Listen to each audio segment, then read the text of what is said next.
This is my personal opinion, Spegtacular, Silverstacular, my opinion on what I believe to be the best silver that you can stack.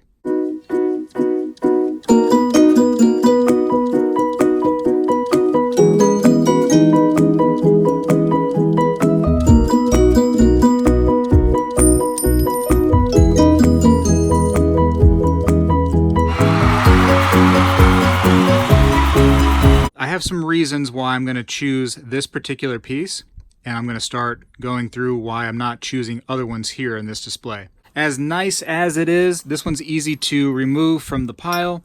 Poured silver. The premiums are way too high, and therefore it does not make a good candidate to add to your stack for the best possible silver. So along the same lines, for the high premiums that the poured silver has, are also the collectible stuff. So not in this video, you're not going to be the best this time. Although they are fun to collect. We're left with this so far. Let's talk about weight for a second. So you can actually, this is a Johnson Matthey 100 ounce bar. Now there is a bit of a lower premium sometimes with the higher weight stuff. Johnson Matthey demands a bit of a higher premium because of the name, but some of the off-brand, or let's call it generic silver, could be much cheaper. So that's, a possibility, right? Because it's cheaper, but very, very heavy. Let's talk about SHTF, or a stuff hits the fan scenario, or an economic collapse of, just everything we thought was wrong with the economy now goes really, really wrong. You thought gas was high. Now imagine, it being $25 a gallon or something ridiculous. Although I don't believe that that's going to happen in my lifetime. Nothing's impossible. So now you can't be walking down the street with a bunch of these unless, you're in a bad neighborhood and you want to use one to beat somebody with. But this is not going to be great in your pants. This is going to pull those pants straight down to the floor, and you're going to be walking around like one of those thugs that likes to have their pants down below. I'm going to say no to the 100 ounce, the kilos, the 20 ounce, the 10 ounce. It's all too heavy. And also, let's imagine you do need to use silver to pay for something.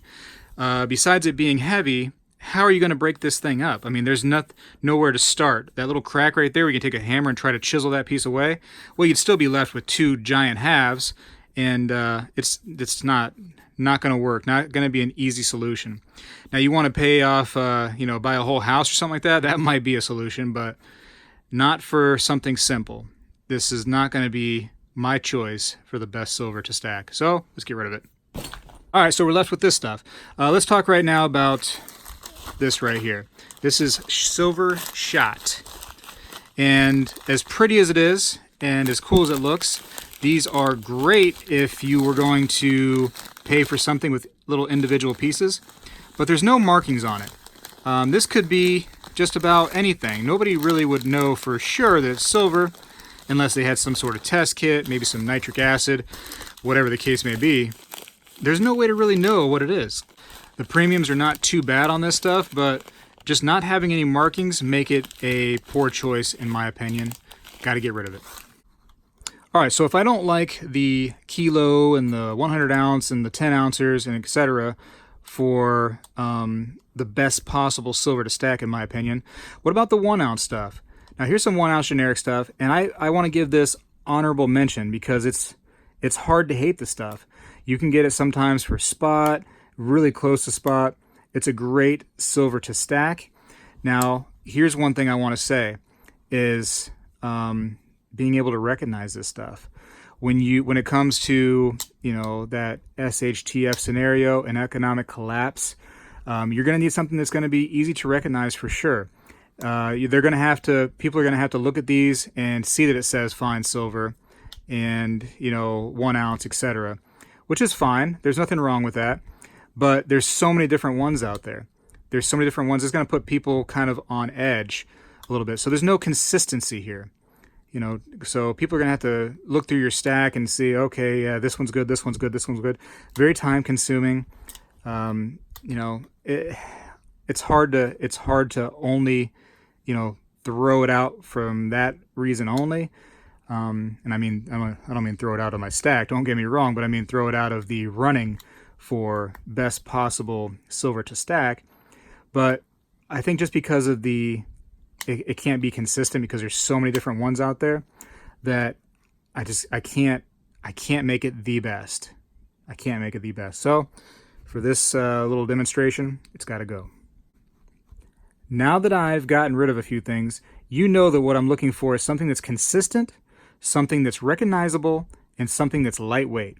Those three things are going to make the perfect silver for your stack, in my opinion. So you want to jump to government bullion, right?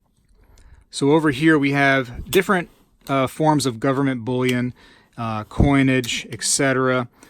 So this stuff right here, you may think is going to be the best. You have very recognizable Canadian maple leaf. These are small. These are about 1 ounce.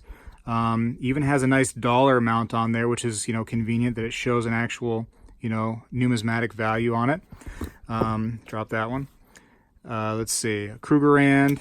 You have the Mexican Libertad, and dropped another one. Like all of this right here, government bullion, silver eagles, highly recognizable. And now, in America, we may not recognize, and I say we, I mean like as a population, as a group, we may not recognize the Libertad as well as an eagle. So if you're over in Mexico, this right here may be more recognizable to you than our eagle. So that's why I want to throw all government bullion into this mix. So now that's a great choice. And a lot of people's argument is that with the American Silver Eagle, that is the most recognizable piece of bullion out there. And, it's hard to disagree as far as bullion is concerned, but is that the best silver to stack? Is it for some reason they didn't think to put 999 fine silver on these things? I don't know why. I don't know why they didn't want to do it. I don't know why I'm using gloves. These are in airtights. Let's take these off. Now, this is, in the opinion of a lot of people, that this is the best thing right here to have for your stack. I'm going to disagree. I agree that within the community we're in, so the coin collecting, the silver stacking, etc., that American Silver Eagles are highly recognizable.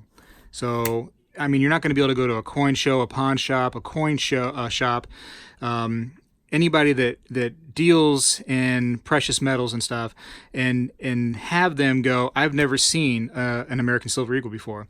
It's going to be 1 in a million that hasn't seen one of these in that group. But I bet, and I've said it before, that if you just walk down somewhere, let's say your own neighborhood, go door to door, there's only going to be a couple people that have seen these before.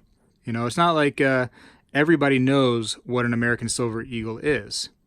Now, it's recognizable, but it's not the best choice, in my opinion, as far as, being recognized goes. Another big downside to the Silver Eagles is that the premiums are kind of high. So in order to stack these, you're going to be paying, $2 to $3 probably over spot. Sometimes even more. Sometimes these shops sneak in $4 to $5 on you. As far as the foreign stuff goes, a lot of this stuff can carry a heavy premium, sometimes even higher premiums over here in the United States because they have to import this stuff in. So like for instance, the pandas, those have a pretty high premium on them as well. And one final downside to the government bullion is it's smaller, sure, it's 1 ounce, but what is 1 ounce going to buy if there's an economic collapse? Is it going to be a lot of money? Or are you going to be able to buy, maybe just 1 loaf of bread for such a thing? Or is it going to be to the point where you can buy a lot? There's a lot of buying power with silver. It would be nice to have something smaller than this right here, because you just don't really know what 1 ounce is going to buy. It might be too heavy. And what if you have to bring this many 1 ounces with you to buy somewhere? This gets kind of heavy. Trying to carry all this right here in your pocket. Again, you're going to have that pants down below your waist phenomenon that's going to happen. So now finally, the moment you've all been waiting for, except for those of you who decided to fast forward to the end to find out. But what I think is the best silver is going to be right here in this pouch.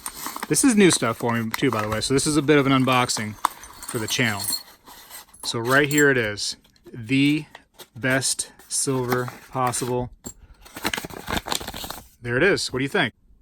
Roosevelt dimes, the best thing. So now you're going to ask me, how in the world would you choose Roosevelt dimes? You had so many, cool things. You had silver eagles. Everybody recommends silver eagles to be the #1 thing. Spegtacular is choosing Roosevelt dimes to be the best possible silver you can stack. And these are going to be my reasons. They are small. You can see that I have dimes right here inside of these tubes. So here's an entire tube of Roosevelt dimes, okay? And there's a bunch in there. You want to take them out? Let's take them out. Let me zoom that back a little bit. So there's quite a lot going on here. That's enough to where you can put them in your pants, in your pocket, in your purse, and not be weighed down completely to the point where it's just becoming too heavy. In fact, you could have a couple of these tubes in there before you start feeling some real heaviness go on. So, look how many I got here. I got a bunch. And you remember that $1.40, so 14 of these, is 1 ounce of silver. So there's a few ounces of silver right here too, which is great. Very recognizable. We're still using Roosevelt dimes today in our currency, so that hasn't changed.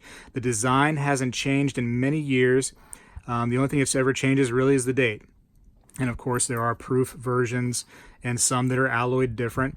These, for example, are the silver ones. Anything pre-1965, so 1964 and before, are going to be made of silver. 90% to be exact. So, that's great. And believe it or not, it's, some people say like, well, the American Silver Eagle is 999 fine silver. So it's just, it's better because it's almost pure silver. It's not that hard, and you can look up how to do it on the internet to extract silver from 90% coins and get that copper and the other metals away from it. It's not that difficult. All you need is some nitric acid and a couple little odds and ends around the house, maybe a glass beaker, etc., etc. Do a little science experiment. It's actually pretty easy to do. So it's not impossible. And, for the sake of just trading and things like that, if there was an economic collapse, this is fine. You don't have to convert it to pure silver, etc. 90% silver would still be just fine. Let's talk about some things that I think are just totally pro with these. Of course, the small size, easy to, like, hey, boom, there's my loaf of bread. No big deal. I bought it now. It's cheap too. The premiums on junk silver are very low. I can get about 10 of these for $11 right now. 12 if you want to go on a high. It's pretty low. Oftentimes you can get really close to spot price, if not lower than spot price if you get some deals with the junk silver. So really good price on them. Premiums are not an issue here. Real cheap. And Roosevelt dimes, they are really cheap compared to some of the other dimes. Like Mercury's have a little bit of a numismatic value, Barbers as well, so you're going to be losing some premium on those, whereas Roosevelts haven't had that hit yet. I will also say that you don't have to worry about getting like a collector's coin here with the Roosevelts. There, in my opinion, and you can argue this all you want, there is no key dates for the Roosevelt dime series that's 90% silver. To my knowledge, the lowest mintage Roosevelt dime is around 12.5 million. So if you want to call that a key date, yeah, be my guest. Not really a key date in this series. So you don't have to worry about, like, oh no, that was going to be, a good one and there's a lot of value there, etc. You can just buy them and just walk out and not have to have any kind of other thought in your mind. So because the Roosevelts are a newer dime compared to like Mercury's and Barber dimes, they haven't had all the wear that those older coins have had yet. So on average, the Roosevelt dimes haven't got worn down to just almost nothing yet. and I can pick one of these nasty looking black ones right here. And even that being nasty looking, it hasn't got worn down that much. It's actually has still a lot of life to it. You know, despite it being a terrible color, it's not so bad, and not a lot of silver loss is taken away from these right now. I have another video, feel free to look at it, about me weighing different you know, types of coins to see the silver loss that happens on average. So check out that video. Which one do you think, look at the size right here, is going to be easier to counterfeit? I think so too. I agree. Let's talk about it being recognizable. Go down that same neighborhood that you went down with your American Silver Eagle and bring out that dime. Every single person is going to recognize that dime. Everybody's going to know the Roosevelt dime. It's the most recognizable coin you could possibly ask for, and it's still being, you know, used today. The only issue will come from using Roosevelt dimes is that they do not say silver on there. It's just something that, you know, because they were 90% silver in those years, that's just the way they did them. They probably didn't feel the need to write silver on their coinage. So, you know, it's just something that you're going to have to explain, show, etc. if it ever did come to that these are 90% silver coins. Any coin that's dimes, half dollars, quarters, that's 1964 and prior are going to be 90% silver.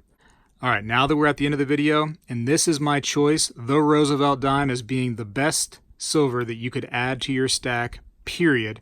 I gave you my reasons. I want to say that, you know, just adding only Roosevelt dimes to your stack may not be the best idea. That's not what I do. I diversify and get a little bit of everything, and that way I can't be wrong because I've gotten everything. But, you know, this is definitely something to consider. If you haven't got into the junk silver or any Roosevelt dimes, consider this stuff. Consider grabbing, you know, a couple tubes of those. So cheap. It's so cheap and easy to transport. All right, now that you have my opinion on the best silver to stack, go ahead and leave me your comment. Tell me what you think. Maybe you think something different. Let me know what you're thinking, why you think that way. There's nothing wrong with thinking differently. That's what makes this community great. We can think differently. We're allowed to. It's A-okay. It's fine. We're going to survive together. If you liked the video, please thumbs up it. I love your thumbs. Your thumbs are awesome. I appreciate your nice little thumbs.